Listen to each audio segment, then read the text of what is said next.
নমস্কার। আজ আমরা এমন একটা বিজ্ঞপ্তি নিয়ে আলোচনা করব যা দেখে আমার মনে হয় হাজার হাজার চাকরিপ্রার্থীর মনে একসাথে আশা আর আতঙ্ক দুটোই তৈরি হয়েছে। হ্যাঁ হ্যাঁ, একদম ঠিক বলেছেন। এইমস মানে all India institute of medical sciences এর CRE4 বা কমন রিক্রুটমেন্ট এক্সামিনেশন 2025। আমাদের আজকের লক্ষ্য কিন্তু শুধু এর নিয়মগুলো পড়ে শোনানো নয়। আমরা চেষ্টা করব এই বিজ্ঞপ্তির আড়ালে যে স্ট্র্যাটেজিটা লুকিয়ে আছে সেটাকে খুঁজে বের করার। একদম। এটাকে শুধু একটা চাকরির বিজ্ঞপ্তি হিসাবে দেখলে কিন্তু বিরাট ভুল হবে। তাই হ্যাঁ, এটা আসলে একটা খুব ভেবেচিন্তে ডিজাইন করা একটা ফিল্টার। দেখুন, পরীক্ষাটা নিচ্ছে এইমস নয়াদিল্লি, ঠিকই, কিন্তু এর মাধ্যমে দেশের বিভিন্ন এইমস আর কেন্দ্রীয় স্বাস্থ্য প্রতিষ্ঠানে গ্রুপ বি, গ্রুপ সি পদে লোক নেওয়া হবে। ও আচ্ছা, মানে পরীক্ষা একটা কিন্তু দরজা খুলছে অনেকগুলো। এক্স্যাক্টলি। তাই এর প্রত্যেকটা নিয়ম, প্রত্যেকটা তারিখের পিছনে একটা নির্দিষ্ট কারণ আছে। আর যে সেই কারণটা ধরতে পারবে সে কিন্তু প্রতিযোগিতায় অনেকটাই এগিয়ে যাবে। তাহলে চলুন এই ফিল্টারের প্রথম স্তরটা দিয়ে শুরু করা যাক। আর সেটা সম্ভবত সবচেয়ে কঠিন, সময়। সময়। দেখে তো মনে হচ্ছে এইমস আবেদনকারীদের এক মুহূর্ত ফেলার সময় দিতে চায় না। এটাই তো প্রথম চ্যালেঞ্জ। দেখুন, আবেদন শুরু হচ্ছে 14 নভেম্বর 2025। আচ্ছা, আর শেষ হচ্ছে 2 ডিসেম্বর 2025, তাও আবার বিকেল 5টায়। আর পরীক্ষা কবে? ঠিক তার 20 দিন পর, 22 থেকে 24 ডিসেম্বরের মধ্যে। মাত্র 20 দিন। হ্যাঁ, এই যে মাত্র 20 দিনের গ্যাপ, এটা কোনো কাকতালীয় ব্যাপার নয়। এর মানে কি দাঁড়ায়? এটা কি আবেদনকারীদের জন্য একটা ফাঁদ? ফাঁদ না বলে বলা ভালো, এটা একটা সিগন্যাল। এইমস খুব পরিষ্কার করে বুঝিয়ে দিচ্ছে যে তারা এমন প্রার্থী খুঁজছে না যারা নোটিফিকেশন বেরোনোর পর বই নিয়ে বসবে। ও তারা সেই প্রার্থীদের চায় যারা আগে থেকেই তৈরি, যারা এই সুযোগটার জন্য অপেক্ষা করছিল। এই 20 দিন সময়টা শুধু ধরুন অ্যাডমিট কার্ড ডাউনলোড আর শেষ মুহূর্তে রিভিশনের জন্য। তার মানে আসল প্রস্তুতিটা অনেক আগে থেকেই সেরে রাখতে হবে। একদম। এটা শুধু জ্ঞানের পরীক্ষা নয়, এটা প্রার্থীর দূরদর্শিতা আর পরিকল্পনারও একটা বড় পরীক্ষা। তাহলে সময়টা যে কতটা গুরুত্বপূর্ণ সেটা পরিষ্কার, কিন্তু সময়ের বিরুদ্ধে দৌড় শুরু করার আগে তো দেখতে হবে কারা এই দৌড়ে নামার জন্য আদৌ যোগ্য। যোগ্যতার শর্তগুলো কি কি? যোগ্যতার ক্ষেত্রে বিষয়টা বেশ সোজাসাপটা, তবে একটা জায়গায় খুব কড়া। আচ্ছা, প্রথমত ভারতীয় নাগরিক হতে হবে, আর দ্বিতীয়ত প্রতিটি পদের জন্য যে শিক্ষাগত যোগ্যতা বা অভিজ্ঞতা দরকার সেটা বিজ্ঞপ্তির অ্যানেক্সচার আইয়ে খুব পরিষ্কার করে বলা আছে। এখানে 50-এরও বেশি ধরনের পদ আছে। হ্যাঁ, আমি দেখছিলাম nursing officer, lab technician, pharmacist থেকে শুরু করে ক্লার্ক, হসপিটাল অ্যাটেন্ডেন্ট পর্যন্ত।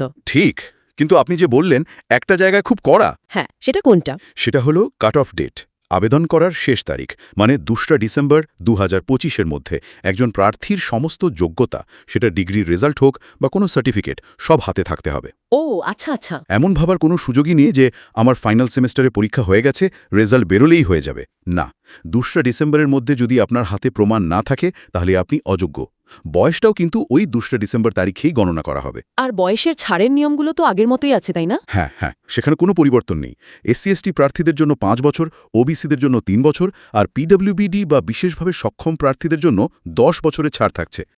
তবে এখানেও একটা কথা মনে রাখতে হবে, আপনার কাস্ট সার্টিফিকেট বা PWBD সার্টিফিকেট সবকিছু কিন্তু আপ টু ডেট হতে হবে। ডকুমেন্টেশনের সামান্য ভুলেও কিন্তু পুরো পরিশ্রমটাই জলে যেতে পারে। বোঝা গেল। তাহলে যারা যোগ্যতার সব শর্ত পূরণ করছেন তাদের জন্য পরের ধাপ হলো আবেদন করা। আর সেখানেই আসে আবেদন ফি প্রসঙ্গ। ফি এর অঙ্কটা কিন্তু বেশ বড়। হ্যাঁ, ফিটা অনেকের কাছেই একটা চিন্তার কারণ হতে পারে। জেনারেল আর OBC ক্যাটেগরির জন্য 3000 টাকা। 3000 টাকা? হ্যাঁ, আর SC/ST এবং EWS ক্যাটেগরির জন্য 2400 টাকা। PWD প্রার্থীদের কোনো ফি দিতে হবে না। এই উচ্চসি রাখারও কিন্তু একটা মনস্তাত্ত্বিক কারণ আছে। সেটা কি?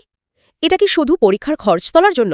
আংশিকভাবে হয়তো তাই, কিন্তু এর একটা বড় কারণ হলো নন সিরিয়াস আবেদনকারীদের দূরে রাখা। আচ্ছা। যখন একজন প্রার্থীকে 3000 টাকা দিয়ে ফর্ম পূরণ করতে হয় তখন সে বিষয়টা নিয়ে অনেক বেশি সিরিয়াস থাকে। এতে এইমসের উপর থেকে অহেতুক চাপ কমে। তবে এর মধ্যে একটা অসাধারণ পদক্ষেপও আছে। আপনি নিশ্চয়ই SC/ST প্রার্থীদের ফি রিফান্ডের কথা বলছেন? একদম। SC এবং ST ক্যাটেগরির যে প্রার্থীরা পরীক্ষায় বসবেন, মানে শুধু ফর্ম ফিল আপ করলেই হবে না, পরীক্ষায় অংশ নিলে তাদের পুরো 2400 টাকায় ফেরত দেওয়া হবে। এটা সত্যিই একটা দারুণ উদ্যোগ। অবশ্যই। একদিকে যেমন এটা নিশ্চিত করছে যে আর্থিক কারণে কেউ যেন সুযোগ থেকে বঞ্চিত না হয়, অন্যদিকে এটাও নিশ্চিত করছে যে শুধুমাত্র যারা পরীক্ষা দিতে সত্যি আগ্রহী তারাই আবেদন করছে। আচ্ছা, এতক্ষণ তো আমরা পরীক্ষার আগের প্রস্তুতি নিয়ে কথা বললাম। এবার আসা যাক আসল লড়াইয়ের ময়দানে। পরীক্ষা হলে কি হবে? আমার তো মনে হচ্ছে এই পরীক্ষার পদ্ধতিটাই আসল গেম চেঞ্জার। আপনি 100 ভাগ ঠিক। এতক্ষণ যা যা বললাম সেসব তো সাধারণ নিয়মকানুন, কিন্তু এবার আসছি সেই অংশে যেটা এই পরীক্ষাকে আর 5টা পরীক্ষা থেকে একেবারে আলাদা করে দেয়। এবং বেশিরভাগ পরীক্ষার্থী এখানেই সবচেয়ে বড় ভুলটা করে। পরীক্ষার কাঠামোটা হলো 90 মিনিটে 100টা এমসিকিউ প্রশ্ন, মোট নম্বর 400, মানে প্রত্যেক ঠিক উত্তরের জন্য 4 নম্বর। আর ভুল উত্তরের জন্য নেগেটিভ মার্কিং তো আছেই। হ্যাঁ, এবং সেটার অনুপাতটাও খুব গুরুত্বপূর্ণ। প্রত্যেক ভুল উত্তরের জন্য 1 নম্বর কাটা যাবে। 1 নম্বর, তার মানে একটা ভুল উত্তর আপনার আগের একটা ঠিক উত্তরের 25% নম্বর কেড়ে নিচ্ছে। আচ্ছা, প্রত্যেক ঠিক উত্তরে 4 নম্বর আর ভুলে 1 নম্বর কাটা, এই অনুপাতটা কিন্তু বেশ কঠিন। এর মানে কি, এই যে কোনো প্রশ্নের উত্তর নিয়ে সামান্যতম সন্দেহ থাকলেও সেটা ছেড়ে দেওয়াই বুদ্ধিমানের কাজ। এটা একটা দারুণ স্ট্র্যাটেজিক প্রশ্ন। দেখুন, যেখানে 4টে ভুল করলে একটা ঠিক উত্তরের সমান নম্বর কাটা যায়, সেখানে আন্দাজে উত্তর দেয়াটা মানে আত্মহত্যার শামিল। ঠিক। ক্যালকুলেটেড রিস্ক নেওয়া যেতে পারে যদি আপনি দুটো অপশনের মধ্যে কনফিউজড হন, কিন্তু তার বেশি ঝুঁকি নেওয়া মানে বিপদ ডেকে আনা। তবে আসল চমকটা কিন্তু এখানেও নয়। তাহলে আসল চমকটা কোথায়? আসল চমকটা হলো এর সেকশন ওয়াইজ টাইমিং সিস্টেম। পুরো পরীক্ষাটা মানে ওই 90 মিনিট সময়টা 5টা ভাগে ভাগ করা থাকবে। প্রত্যেকটা ভাগের জন্য বরাদ্দ থাকবে মাত্র 18 মিনিট। মাত্র 18 মিনিট? তার মানে কি, আমি কি একটা সেকশন থেকে সময় বাঁচিয়ে অন্যটায় ব্যবহার করতে পারবো না? একদমই না। আর এটাই হলো এই পরীক্ষার সবচেয়ে বড় চ্যালেঞ্জ। ও, এটাকে একটা 5 কামরার বাড়ির মতো ভাবতে পারেন। আপনাকে প্রত্যেক ঘরে ঢোকার জন্য ঠিক 18 মিনিট সময় দেওয়া হবে। একবার একটা ঘর থেকে বেরিয়ে পরের ঘরে চলে গেলে আগের ঘরের দরজা চিরকালের জন্য বন্ধ।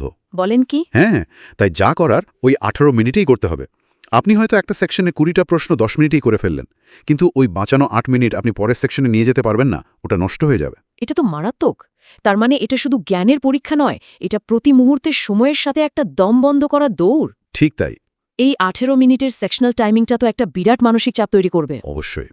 এটা আপনার নলেজ ম্যানেজমেন্টের থেকেও বেশি টাইম ম্যানেজমেন্ট এবং প্রেশার ম্যানেজমেন্টের পরীক্ষা। আপনাকে শুধু উত্তর জানলেই হবে না, আপনাকে 18 মিনিটের মধ্যে দ্রুত সিদ্ধান্ত নিতে হবে। কোন প্রশ্নটা ধরব, কোনটা ছাড়ব, কোনটায় কতটুকু সময় দেব। এই সিস্টেমটা সেই প্রার্থীদেরই পুরস্কৃত করবে যারা প্রচুর মক টেস্ট দিয়ে এই পদ্ধতির সঙ্গে নিজেদের অভ্যস্ত করে তুলেছে। এই অল্প সময়ে একজন প্রার্থীকে কি ধরনের প্রশ্নের মোকাবেলা করতে হবে? এই সেকশনগুলোতে প্রশ্নের বিভাজনটা কেমন? 100টা প্রশ্নের মধ্যে 80টা প্রশ্ন আসবে আপনার নিজের বিষয় থেকে, মানে যে পদের জন্য আবেদন করেছেন সেই ডোমেইন স্পেসিফিক বিষয় থেকে। আচ্ছা। যেমন একজন নার্সিং অফিসারের জন্য নার্সিংয়ের প্রশ্ন, একজন ল্যাব টেকনিশিয়ানের জন্য তার টেকনিক্যাল বিষয়, আর বাকি 20টা প্রশ্ন থাকবে general intelligence, reasoning, aptitude, general awareness আর কম্পিউটার লিটারেসি থেকে। তার মানে ওই জেনারেল সেকশনগুলোতে খুব বেশি সময় দেবার সুযোগই নেই? একদমই তাই। আপনাকে আগে থেকেই ঠিক করে রাখতে হবে কোন সেকশনে আপনার শক্তি বেশি, কোনটা দুর্বল। পরীক্ষার হলে বসে ভাবার সময় পাওয়া যাবে না। এই কঠিন পরীক্ষা পাশ করার জন্য ন্যূনতম কত নম্বর পেতে হবে? এখানেও কি কোনো শর্ত আছে? হ্যাঁ, একটা মিনিমাম কোয়ালিফাইং মার্কস তো আছেই। জেনারেল আর ইডব্লিউএস ক্যাটাগরির জন্য 40%, ওবিসিদের জন্য 35% আর এসসি, এসটি, পিডব্লিউবিডি প্রার্থীদের জন্য 30%। কিন্তু এটা তো শুধু পাশ করার নম্বর, চাকরিটা তো এর ওপর নির্ভর করবে না, তাই তো? না, বিলকুল না। এটা হলো প্রথম ছাঁটাই পর্ব। এই নম্বরটা না পেলে আপনার খাতা আর দেখাই হবে না। কিন্তু আসল খেলাটা হলো মেরিট লিস্টে। চূড়ান্ত মেধা তালিকা বা মেরিট লিস্ট তৈরি হবে শুধুমাত্র সিবিটিতে পাওয়া নম্বরের ভিত্তিতে। যে যত বেশি স্কোর করবে সে তত উপরে থাকবে। তাই লক্ষ্যটা শুধু পাশ করা নয়, লক্ষ্যটা হলো সর্বোচ্চ স্কোর করা। তাহলে কিছু পদের ক্ষেত্রে যে স্কিল টেস্টের কথা বলা হয়েছে তার ভূমিকাটা কি? যেমন ধরুন স্টেনোগ্রাফার বা ডেটা এন্ট্রি অপারেটরের মতো পদে তো স্কিল টেস্ট খুব জরুরি। খুব ভালো একটা পয়েন্ট। কিছু নির্দিষ্ট পদের জন্য সিবিটি পাশ করার পর একটা স্কিল টেস্ট দিতে হবে। কিন্তু মনে রাখতে হবে এই স্কিল টেস্টটা হলো কোয়ালিফাইং এর নেচার। কোয়ালিফাইং? হ্যাঁ, এর মানে হলো আপনাকে শুধু এটাতে পাশ করতে হবে। এখানে আপনি যতই ভালো পারফর্ম করুন না কেন, এই নম্বর আপনার ফাইনাল মেরিট লিস্টে যোগ হবে না। তার মানে স্কিল টেস্টে দারুণ ফল করলেও মেরিট লিস্টে কোনো লাভ হবে না? ঠিক, কিন্তু উল্টোটা মারাত্মক। যে পদে স্কিল টেস্ট আবশ্যিক, সেখানে যদি কোনো প্রার্থী ফেল করে, তাহলে সিবিটিতে সে যতই ভালো নম্বর পাক না কেন, সে সঙ্গে সঙ্গে প্রতিযোগিতা থেকে ছিটকে যাবে। ও আচ্ছা। তাই এটাকে কোনোভাবেই হালকাভাবে নেওয়া যাবে না। এটা হলো শেষ হার্ডল, যেটা পার করতেই হবে। সব প্রক্রিয়া সফলভাবে শেষ করার পরেও তো কিছু ভুলের জন্য আবেদন বাতিল হয়ে যেতে পারে।